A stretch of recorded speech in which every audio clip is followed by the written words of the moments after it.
দেখুন বন্ধুরা, আপনার হচ্ছে স্ল্যাব রেডি হয়ে গেছে, বাংলায় যাকে ছাদ বলে। দেখুন আমার গ্রাউন্ড ফ্লোরের উপরে ছাদ রেডি হয়ে ঢালাই রেডি হয়ে গেছে। এবার আমি ঢালাই করব। তাহলে সেই ঢালাইয়ের আগে আপনার কি হচ্ছে আটটা বিষয়ে 8টা পয়েন্ট বলছি, 8টা পয়েন্টে আপনাকে নজর দিতে হবে। সেই 8টা পয়েন্টগুলো দেখে নিন বন্ধুরা। প্রথম পয়েন্ট হচ্ছে slab shuttering support. Slab shuttering support মানে যেটা হচ্ছে স্ল্যাবের নিচে, মানে ছাদের নিচে ধরুন এই একটা স্ল্যাব, ধরুন বন্ধুরা একটা স্ল্যাব দেখাচ্ছে, এটা স্ল্যাব, এটা ওয়াটার ট্যাঙ্কের স্ল্যাব, আর এটা দেখুন ঘরের স্ল্যাব। ঠিক আছে বন্ধুরা, এটা হচ্ছে ঘরের স্ল্যাব আর ওইটা হচ্ছে ওয়াটার ট্যাঙ্কের স্ল্যাব। এই যে স্ল্যাব আছে, স্ল্যাবের নিচে যে সাপোর্ট লাগানো আছে, এখানে লোহার পাইপ লাগানো আছে, এগুলো স্টেজিং বলে, কাপলক স্টেজিং বলে। আর এখানে দেখো এটা হচ্ছে গ্রামের দিকে বেশিরভাগ এই যে সাপোর্টটা দেখছেন বন্ধুরা, এই যে খুঁটি দিয়ে এই সাপোর্টটা গ্রামের দিকে বেশিরভাগ ব্যবহার করা হয়। গ্রামের দিকে অত ভালো স্টেজিং পাইপ দিয়ে, কাপলক পাইপ দিয়ে সাপোর্ট ব্যবহার করা হয় না। বেশিরভাগ গ্রামের দিকেও এরকমই খুঁটি দিয়ে সাপোর্ট লাগানো হয়। তাহলে ঢালাইয়ের আগে আপনাকে কী করতে হবে, এই যে সাপোর্টগুলো আছে আপনি প্রত্যেকটা সাপোর্টে নিচে গিয়ে দেখবেন বন্ধুরা, নিচে অনেক সময় সাপোর্ট লাগানো হয়ে যায়, কিন্তু নিচে অনেক সময় দেখবেন বন্ধুরা এবার গ্যাপ থেকে যায়। নিচে ইটা বা কিছু পাথর কিছু লাগানো থাকে, সেই কারণে নিচে অনেকগুলো সাপোর্ট দেখবেন নিচে হালকা মানে গ্যাপ থেকে গেছে, নামে দাঁড়িয়ে, উপরে তো পেরেক মেরে দিয়েছে, নামে দাঁড়িয়েছে। তাহলে সেই প্রত্যেকটা সাপোর্টগুলোকে আপনি হাত দিয়ে নেড়ে দেখবেন কোন সাপোর্টটা লুজ আছে। যে সাপোর্টটা আপনার লুজ আছে সেটাকে সঙ্গে সঙ্গে আপনি মিস্ত্রিকে বলে টাইট করবেন। এটা হচ্ছে 1 নম্বর পয়েন্ট। আর 2 নম্বর পয়েন্ট বন্ধু, 2 নম্বর পয়েন্ট দেখাচ্ছি আপনাকে কি করবেন। 2 নম্বর পয়েন্ট হচ্ছে স্ল্যাব লেভেল অ্যান্ড সাইজ। তাহলে বন্ধুরা ঢালাইয়ের আগে আপনাকে কী করতে হবে, ঢালাইয়ের আগে হচ্ছে স্ল্যাবের লেভেল চেক করতে হবে। যেমন স্ল্যাবের লেভেল আপনি দেখাচ্ছি বন্ধুরা, দেখতে থাকেন, দেখাচ্ছি। হ্যাঁ দেখুন বন্ধুরা, এই স্ল্যাব একটা আছে, স্ল্যাবের লেভেল মানে এই যে নিচে যে গ্রাউন্ড লেভেল আছে, নিচে গ্রাউন্ড লেভেল যে বিম আছে, এই যে বিম করে দেখুন, সেই প্লিন বিম যাকে বলে, সেই প্লিন বিম থেকে উপরে স্ল্যাবের বটম, এই যে তক্তা যে লাগানো আছে, তক্তা, স্ল্যাব এবং বিম দুটোই চেক করবেন। মেন জরুরি আপনাকে স্ল্যাব, বিম তো আপনার ওয়ালের মধ্যে এসে গেছে। এই যে স্ল্যাব যে আছে, স্ল্যাবের নিচে, স্ল্যাবের যে বটম তক্তা, স্ল্যাবের তক্তা মানে তক্তা থেকে নিচের বিম পর্যন্ত কতটা গ্যাপ আছে প্রত্যেকটা জায়গায়, প্রত্যেকটা একটা স্প্যানে। দেখুন এটা হচ্ছে এটা 10x12 রুম, এই রুমটা হচ্ছে 10x12 রুম হচ্ছে। তাহলে প্রত্যেকটা জায়গায় এখানে একটা এবং যেখানে আপনার ডাউট লাগে প্রত্যেকটা জায়গায় নিচে থেকে এই তক্তা পর্যন্ত একটা লেভেল চেক করে নেবেন। এটা মিস্ত্রিকে দিয়ে করাবেন। আপনি যদি বাড়ির মালিক হন তাহলে আপনি দাঁড়িয়ে থাকবেন, চেক করবেন। প্রত্যেকটা স্ল্যাবে, প্রত্যেকটা স্প্যানের হচ্ছে আপনার লেভেল চেক করবেন। এটা লেভেল এবং সাইজ কীভাবে চেক করবেন বন্ধুরা, সাইজ মানে ধরুন বন্ধুরা এই সাইজটায় এটাতে আপনার হচ্ছে এটা এদিকে যদি 10 থাকে, এই স্প্যানটা যদি আপনার 10 থাকে, তাহলে এই সাইড থেকে এই সাইড পর্যন্ত আপনার 10 হবে, এইখান থেকে 10 হবে, এটাও 10 হবে। আর এটা যদি 12 হয় তাহলে এখান থেকে এটা 12 হবে। আর এই কোণা থেকে মানে এই বিমের এই সাইড থেকে এই সাইড পর্যন্ত ভিতরে স্প্যান যদি 10/12 হয়, তাহলে এদিক থেকেও 10 হবে, এদিক থেকে এখানে 10 হবে, আর এদিক থেকে যদি 12 হয় তাহলে এদিকেও 12 হবে। পুরো সাইজটা মিলিয়ে নেবে। এবং ঘরে যে 4 কোণের সাইজটা মানে এই কোণ থেকে এই কোণে যতটা আপনার দৈর্ঘ্য হবে, সেম ওই কোণ থেকে ওই কোণ ততটা দৈর্ঘ্য হবে আসবে। 8 মিটার ধরলাম আমি, এটা 8 মিটার আছে, তাহলে সেম এই কোণা থেকে ওইটা 8 মিটার হবে। আর যদি লম্বা যদি এদিক থেকে ওদিকে 9 মিটার হয়, তাহলে এটাও যদি আপনার হচ্ছে 9 মিটার হবে। এবং এর ডায়াগোনাল মানে এই কোণা থেকে এই কোণা একটা এই কোণাকোণি যেটাকে ডায়াগোনাল ইংলিশে বলে, গুনিয়া বলে যাকে, ডায়াগোনালটা চেক করবেন। ঠিক আছে, মানে বাংলায় যাকে বলে কর্ণ, যেটা আমরা ক্লাস 5-6 পড়েছি মনে হচ্ছে, কর্ণ বলে। এই কোণা থেকে ওই কোণা চেক করবে দুটোই। তাহলে একটা কোণা যদি আপনার এই কোণাটা যা আসবে সেম ওই কোণাটা ওই একই আসবে। যদি পার্থক্য থাকে তাহলে আপনার স্ল্যাবে কোথাও টেরা বাঁকা আছে, এটা মিস্ত্রিকে দিয়ে আপনি দাঁড়িয়ে চেক করবেন। যদি কম বেশি থাকে মিস্ত্রিকে বলবেন ঠিক করতে, মিস্ত্রি ঠিক করে দেবে। ঠিক আছে, এবার 3 নম্বর পয়েন্ট যেটা হচ্ছে, 3 নম্বর পয়েন্ট হচ্ছে বন্ধু বিম এবং স্ল্যাবের রড চেক করবেন। এটা হচ্ছে বন্ধু মেন, বিম এবং স্ল্যাব। দেখুন বন্ধু, এটা হচ্ছে বিম, এটা এগুলো দেখতে, এটা বিমের রড, আর এটা হচ্ছে এগুলো হচ্ছে স্ল্যাবের রড। মেন এখানে দেখুন এই স্ল্যাবে মেন গুরুত্বপূর্ণ হচ্ছে আপনার কি বিমের রড। প্রথমে আপনাকে বিমের রড বাঁধবে, তারপরে তো স্ল্যাব বাঁধবে উপরে, সেই কারণে বিমের রডটা স্ল্যাব বাঁধার আগে, এটা কিন্তু স্ল্যাবটা, এই যে স্ল্যাবটা আছে, স্ল্যাবটা বাঁধার আগে কিন্তু বিমের রডটা চেক করে নেবেন। না হলে স্ল্যাবের রড বেঁধে দিলে কিন্তু বিমের রড যদি আপনার কম দিয়ে থাকে, যদি বিমের মধ্যে যদি রড কম ঢুকে থাকে তাহলে কিন্তু আপনি পরে স্ল্যাব বাঁধার পরে বিমের রডটা ঢোকানো প্রচুর কষ্ট হয়, আমার পক্ষে প্রচুর কষ্ট হবে। তাহলে বিমে ধরুন বন্ধু, আপনি বিমে হচ্ছে একটা বড়ো বড়ো স্ল্যাব দেখাচ্ছি। ধরুন আপনার বন্ধু বিমে, ধরুন বন্ধু এখানে বিমে দিয়েছে দুটো 12 রড দিয়েছি, দেখছেন বন্ধুরা, দুটো উপরে 12 রড দেওয়া আছে, নিচে দুটো 12 রড দেওয়া আছে। তাহলে বন্ধু তাহলে এখন তাহলে স্ল্যাবে এবার বিমের হচ্ছে, বিমে দেখুন বন্ধু, বিমের যে এইগুলো দেওয়া আছে দেখছেন, রিং, যাকে স্টিরাপ বলে, এমনিতে রিং বলে, বুঝতে পারছেন? তাই এই রিংগুলোকে হচ্ছে আপনি চেষ্টা করবেন যে 150 স্পেসিং, মানে একটা কলম থেকে একটা কলম যে রিং বানা হয়েছে 150, যেখানে লোড বেশি, যে স্প্যানের হচ্ছে আপনার লম্বা বেশি, সে স্প্যানের কী করবেন, সে স্প্যানটা হচ্ছে আপনি কলম থেকে 1/3 পর্যন্ত আপনি 100 করে দেবেন, তারপরে এইখানে 1/3 পর্যন্ত 100 করে দেবেন, মাঝখানটা 150 করে স্পেসিং একটা রিং লাগাবেন, সুবিধা ভালো হবে আপনার। এবং কলমে যে রিংগুলো দেখুন বন্ধুরা, গ্রামে থেকে বেশিরভাগ মিস্ত্রি ভুলটা কী করে, কলমে যে এই যে রিং বানা আছে, রিংগুলো হচ্ছে একটা কি ভুল করে দেখাচ্ছি আপনাকে, রিংয়ের দেখুন বন্ধুরা, রিংয়ের হচ্ছে রিংয়ের ডিজাইনটা এরকমই হবে, দেখছেন বন্ধুরা, এই যে এখান থেকে দেখুন এভাবে রিংয়ের রডটা এভাবে শুরু হবে, এখানে শুরু হয়ে এইভাবে গিয়ে এভাবে, এটা 90 ডিগ্রি না, এভাবে দেখুন 90 ডিগ্রিতে মুড়ে এভাবে সেম এভাবে গিয়ে রডটা এইখানে কিন্তু এভাবে মুড়ে থাকবে, এইভাবে রডটি 135 ডিগ্রি, ঠিক আছে? আপনাকে ডিগ্রি চেক করতে হবে না, আপনি সোজা এইভাবে রডটা যেন ভাবে সোজা মুড়ে থাকে, ঠিক আছে? রডটা মুড়ে থাকবে। কিন্তু গ্রামের মিস্ত্রিরা কী হবে, এইভাবে এই যে রডটা গেছে, রডটা এইভাবে সোজা রেখে দেয়, আর এই যে রডটা গেছে এটা এইভাবে সোজা করে দেয়, এতে এভাবে করবেন একটা ভুল, সম্পূর্ণ ভুল টেকনিক। এই টেকনিকটা করবেন, রডটা যেন এইভাবে আপনার এই রডে যে হুকটা, একে হুক বলে, এই হুকটা যেন এভাবে ভিতর থেকে মুড়ে থাকে, ঠিক আছে? এদিকের হুকটা এভাবে মুড়ে থাকবে, আর এদিকের হুকটা আপনার এভাবে মুড়ে থাকবে। 4 নম্বর পয়েন্টে বলে দিলাম যে বিমের স্টিরাপ, সে বিমের স্টিরাপটা কীরকম বানাবেন, বিমের রিংটা কীরকম বানাবেন সে বলে দিলাম।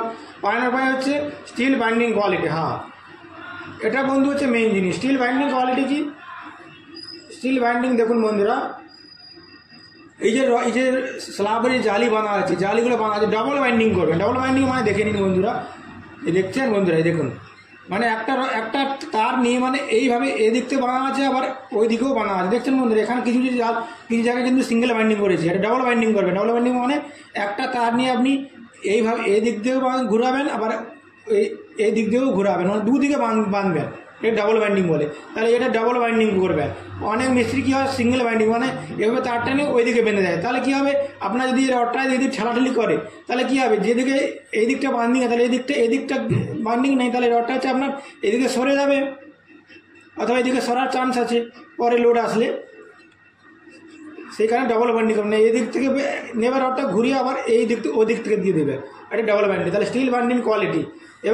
এবং বিমে দেখুন, বিমের প্রত্যেকটা রিং কিন্তু 4 কোণায় বাঁধবেন, এই কোণায় নিচে 2 কোণায় বাঁধবেন, ঠিক আছে?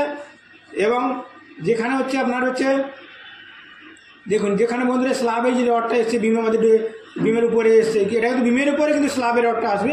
এটা কিন্তু এখানে বন্ধুরা সিঙ্গেল জালির জন্য স্ল্যাবে বিমের ভিতর দিয়ে রডটা চলে গেছে। যদি ডবল জালি দিয়ে স্ল্যাব তৈরি করেন, তাহলে একটা জালি হচ্ছে আপনার বিমের উপরে আসবে রড, এবং সেই প্রত্যেকটা রডকে কিন্তু বিমের সঙ্গে বাইন্ডিং করে দেবেন। এবার নেক্সট পয়েন্ট আপনাকে দেখাচ্ছি বন্ধু। নেক্সট পয়েন্ট হচ্ছে আপনার 6 নম্বরে কি, কভার ব্লক। হ্যাঁ বন্ধু, কভার ব্লকটা মেন। কভার ব্লক কি, অনেকে তো প্রশ্ন করেন বন্ধু কভার ব্লকটা কি, অনেক গ্রামে থেকে অনেকে কভার ব্লক বললে জানেন। কভার ব্লকটা কি দেখুন বন্ধু, কভার ব্লকটা হচ্ছে আপনার, এখানে দেখাচ্ছি আপনাকে। কভার ব্লকটা হচ্ছে দেখুন, এই যে নিচে যে স্ল্যাবের যে তক্তা মানে প্লাই দেওয়া আছে, এটা প্লাই দেওয়া আছে। প্লাই দিলেই সবসময় চেষ্টা করুন প্লাই দিয়ে শাটারিং করার জন্য। প্লাই দিলে কী হবে, একটা প্লাইতে আপনার একটা প্লাইয়ের লম্বার কত হয়, একটা প্লাইয়ের লম্বা হচ্ছে আপনার 2400 mm হয়, 2440 mm, আর চওড়া হচ্ছে 1220 mm। একটা প্লাইয়ের হচ্ছে চওড়া 1220 mm এবং লম্বা হচ্ছে 2440 mm। তাহলে একটা যদি আপনার যদি এই স্প্যানটা তৈরি করা হয় তাহলে আপনাকে তিনটে মতন প্লাই দিলে হয়ে যাবে, বেশি 3-4টে প্লাই লাগলে আপনি পুরোটা হয়ে যাবে। আর এটা যদি তক্তা ধরুন, তক্তা কত চওড়া, তক্তা সর্বোচ্চ চওড়া কত, এক ফুটের বেশি চওড়া তক্তা হয় না। তাহলে 1 ফুটে কতগুলো চওড়া আপনাকে, কতগুলো আপনার তক্তা এখানে জুড়তে হবে, অনেকগুলো। তাহলে অনেকগুলো তক্তা জুড়লে কী হবে, তার নিচে যে যখন আপনি স্ল্যাবটা খুলবেন, স্ল্যাবের তক্তাগুলো খুলবেন, তাহলে নিচের যে ভিতরে যে আপনার যে সারফেসটা বেরোবে সেটা কিন্তু অনেকগুলা কিন্তু জয়েন্টে আপনাকে দেখা যাবে। আর একটা প্লাই দিলেও একটা প্লাই অনেকটা এরিয়া নিয়ে নেবে, 2400x1200 এত বড় এরিয়া নিয়ে নেবে। তাহলে আপনার এতটা এরিয়া কিন্তু আপনার পুরো সারফেস প্লেন দেখাবে। সেখানে হামেশা তক্তা দিয়ে ইউজ না করে আপনি প্লাইটা ইউজ করবেন স্ল্যাবের শাটারিংয়ের জন্য। এবার দেখুন বন্ধুরা কভারগুলোটা কি, কভারগুলো হচ্ছে দেখুন বন্ধু, নিচে আছে আপনার শাটারিং মানে প্লাই, উপরে আছে আপনার রড। সেই প্লাই আর রড মানে প্লাই এবং রডের মধ্যে গ্যাপটা মেনটেন করার জন্য হচ্ছে এখানে লাগানো একটা কভার ব্লক। দেখছেন বন্ধুরা, এইখানে কভার ব্লকটা লাগানো আছে। কভার এগুলো কিন্তু মার্কেটে পাওয়া যায়। এই কভার ব্লকটা 25-30 mm কিন্তু পাওয়া যায়। স্ল্যাবে কোনটা দেবেন, স্ল্যাবে দেবেন আপনি 30 mm কভার ব্লকটা স্ল্যাবে দেবেন। দেখেন দুটো, দেখুন বন্ধুরা, এই যে কভার ব্লক সাইডটা দেখুন দুদিকে আছে, এদিকে একটা আছে ওদিকে একটা, দুটো শেপে বানানো আছে। একটা একদিকে আছে আপনার 30 mm, একদিকে আছে 25 mm। মানে এইটা ধরুন আপনার আছে 25 mm, এইটা আছে আপনার 30 mm। তাহলে 30 mm-টা স্ল্যাবের উপরে দেবেন। যদি আপনি সিঙ্গেল জালি করেন তাহলে 30 mm-টা দেবেন, আর যদি আপনি ডবল জালি করেন তাহলে আপনি এই শেপটা মানে 25 mm-এর সাইডটা আপনি খাড়া করে দেবেন। এবং প্রত্যেকটা কভারগুলো আবার লাগানোর একটা কী নিয়ম আছে না, যেখানে দুটো রডে জয়েন্ট হয়েছে XY, এটা X দিলাম, এটা Y দিলাম, যেখানে দুটো রডে জয়েন্ট সেখানেই কিন্তু কভার ব্লক লাগাবেন। দেখছেন বন্ধুরা, যেখানে দুটো রডে জয়েন্ট সেখানে কিন্তু কভার ব্লক, না হয় আপনি যদি সিঙ্গেল রডের লাগিয়ে দেন তাহলে কিন্তু আপনার ভুল টেকনিক। তাহলে প্রত্যেকটা কভার ব্লক যেখানে কোথায় লাগাবেন, যেখানে আপনার রডটা হচ্ছে এই প্লাইয়ের সঙ্গে টাচ হতে পারে, আপনি রডের উপরে দাঁড়ালে বুঝতে পারবেন। এই জালিটা বাঁধানো হয়ে গেলে, প্রথম রডটা পুরো জালি বাঁধা হয়ে যায়, তারপরে আপনি দাঁড়াবেন, যেখানে দেখবেন যেখানে জালিটা আপনার প্লাইতে টাচ করবে সেখানেই কভার ব্লকটা লাগাবেন। অলরেডি ফালতু এক্সট্রা কভার ব্লক লাগাবেন না। এই কভার ব্লকগুলো মার্কেটে পাওয়া যায়। বর্তমানে পশ্চিমবঙ্গের রেট বলছি 3 টাকা নিয়েছে, আমি তো 3 টাকা করে পিস নিয়েছি, মানে 100 পিস ছিল 300 টাকা নিয়েছে, মানে 3 টাকা পড়ে একটা পিস 3 টাকা পড়েছে। এবার বন্ধু নেক্সট পয়েন্ট কি দেখাচ্ছি বন্ধু আপনাকে। নেক্সট পয়েন্ট কিটা বন্ধু, নেক্সট পয়েন্ট হচ্ছে আপনার 7 নম্বরের পয়েন্ট হচ্ছে ইলেকট্রিক্যাল ওয়ার্ক। ইলেকট্রিক্যাল ওয়ার্ক এটাও হচ্ছে মেন একটা গুরুত্বপূর্ণ কাজ। যদি আপনি স্ল্যাব ঢালার আগে ইলেকট্রিক্যালের কাজ করে দেন, ইলেকট্রিক্যাল দেখুন বন্ধু, এখানে ইলেকট্রিক্যাল ওয়ার্ক মানে আপনার ঘরের মধ্যে কটা লাইট লাগবে, সিলিং, এটাকে সিলিং বলে, উপরে ছাদে যাকে বলে, ঘরের মধ্যে উপরে ছাদে আপনার ভিতরে কটা লাইট লাগবে, কটা ফ্যান লাগবে, তার আগে থেকে আপনাকে বক্স লাগাতে হবে। দেখুন বর্তমানে দেখুন এখানে গোল বক্স পাওয়া আছে, যে গোল দেখছেন এটা হচ্ছে আপনার লাইটের বক্স। এখানে একটা লাইটের বক্স, আর এখানে একটা লাইটের বক্স, এখানে একটা আছে, এখানে একটা আছে, ওই মাঝখানে একটা আছে ফ্যানের বক্স।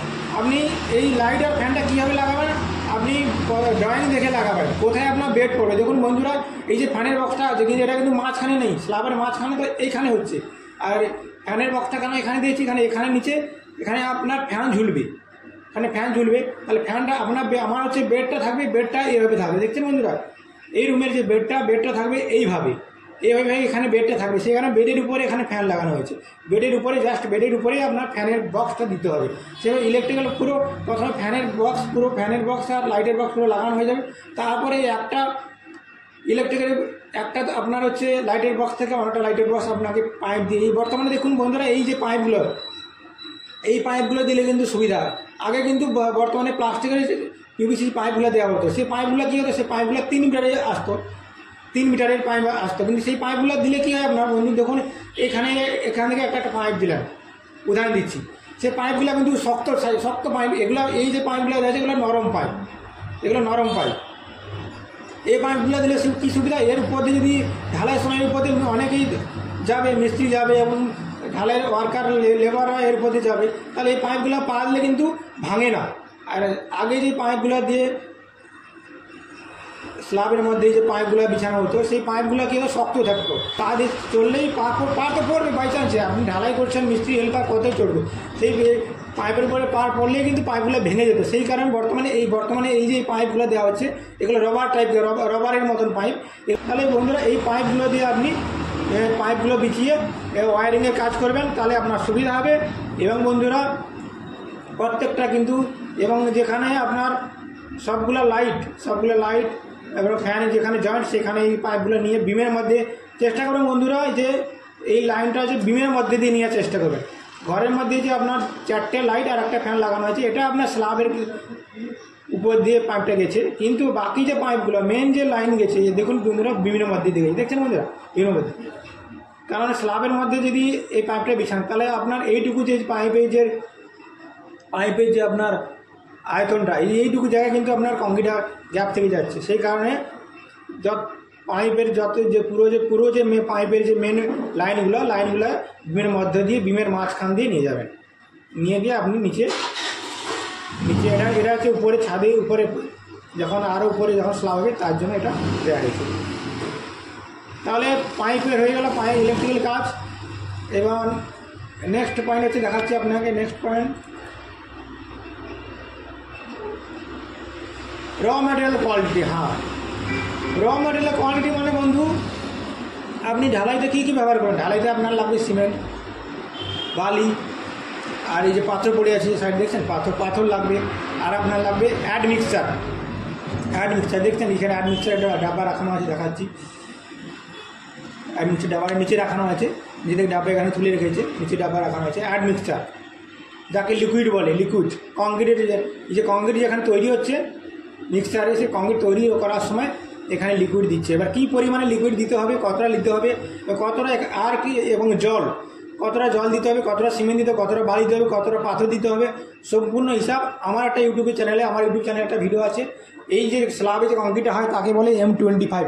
এই কংক্রিটটার গ্রেড কত, M25। সেই M25 গ্রেডে কত সিমেন্ট, কত বালি, কত পাথর, কত জল, কত লিকুইড লাগবে, পুরো ডিটেলস ওই ভিডিওতে পেয়ে যাবেন বন্ধুরা।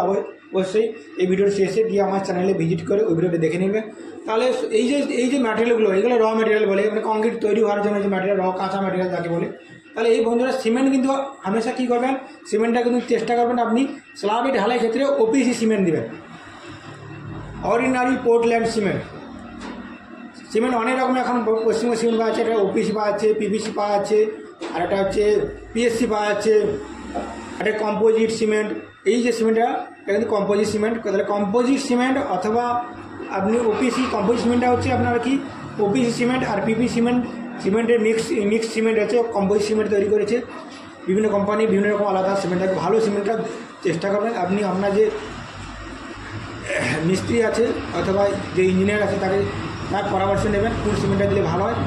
আশা করি আপনি OPCটাই দেবেন, আপনার পক্ষে সুবিধা হবে। দামটা একটু 400 কাছাকাছি, 400-র মধ্যে পড়ে যাবে দামটা। এবং বালিটা সবসময় চেষ্টা করে বালিটা ভালো দেবেন, নাহলে যদি আপনার বালি যদি খারাপ হয় তাহলে কী হবে, আপনার বালির মধ্যে অনেক মাটি থেকে যায়, অনেক নোংরা থেকে যায়। তাহলে ঢালার আগে কিন্তু বালিটাকে নেটের মাধ্যমে চালিয়ে নেবেন, লোহার জালির মাধ্যমে বালিটা চালিয়ে নেবেন। এবং পাথরটা যে দেবেন পাথরটাও চেষ্টা করবেন ভালো একটা পাথর দেওয়ার জন্য। তাহলে বন্ধুরা একটা আছে মেন পয়েন্ট কি, যদি আপনি এই গ্রাউন্ড ফ্লোরের উপরে আপার উপরে যদি আপনি বিল্ডিং করে উঠাতে চান, যদি ঘরে স্ল্যাব করতে চান, তাহলে আপনাকে কী করতে হবে, যে কলম দেখছেন বন্ধুরা, এই কলমগুলো আপনাকে রড কিন্তু উপরে জয়েন করতে হবে, রড জুড়তে হবে, যাকে আপনাকে বলে ল্যাপিং, যাকে সিভিল ইঞ্জিনিয়ারিং ভাষায় কী বলে, ল্যাপিং বলে। এই যে ল্যাপিং দেখছেন বন্ধুরা, যে রডগুলো আপনার হচ্ছে এটা হচ্ছে 16 রড, এটা 16 রড। তাহলে 16 দেখছেন বন্ধু, এটা হচ্ছে 16 রড আপনার, এটা হচ্ছে 16 রড। 16 রডের আপনার ল্যাপিং কত হবে, 50D, মানে 1650D মানে 800 mm, 800 মিলিমিটার। তাহলে 800 স্ল্যাবের ঢালাইয়ের পরে যদি রডটা যদি আপনার 800 মিলিমিটার যদি কম থাকে, নিচে যে রডটা বেরিয়েছে, তাহলে আপনাকে ঢালার আগে রডটা কিন্তু এখানে জুড়তে হবে। এবং ল্যাপিং করার নিয়ম দেখুন বন্ধুরা, আপনি রড কেটে জুড়ে দেবেন, ওইভাবে জুড়বে না, রডটা এখানে বাঁকাতে হবে কিছুটা, এটা ক্র্যাঙ্ক বলে। দেখছেন বন্ধুরা, দেখছেন উপরে রডটা এখানে জুড়া হয়েছে, দেখছেন এখানে উপর রডটা এখানে হালকা করে বাঁকিয়ে এখানে নিয়ে এসে এইভাবে জুড়তে হয়েছে। বন্ধুরা যদি আপনি এই ঢালাইয়ের আগে, স্ল্যাব ঢালাইয়ের আগে মানে ছাদ ঢালাইয়ের আগে যদি এই 8টা পয়েন্ট যদি আপনি ফলো করেন তাহলে আপনার হচ্ছে বিল্ডিং অনেক বছর বিল্ডিংয়ের ভ্যালিডিটি কিন্তু বেড়ে যাবে। ভিডিওটা কেমন লাগলো প্লিজ কমেন্ট করে জানাবেন। যদি কিছু ডাউট থাকে অবশ্যই কমেন্ট করবেন, পরে ভিডিও ক্লিয়ার করবো আমি। আর চ্যানেল ভালো লাগলে অবশ্যই চ্যানেলটাকে সাবস্ক্রাইব করি, পরে ভিডিও পাওয়ার জন্য thanks for watching this video.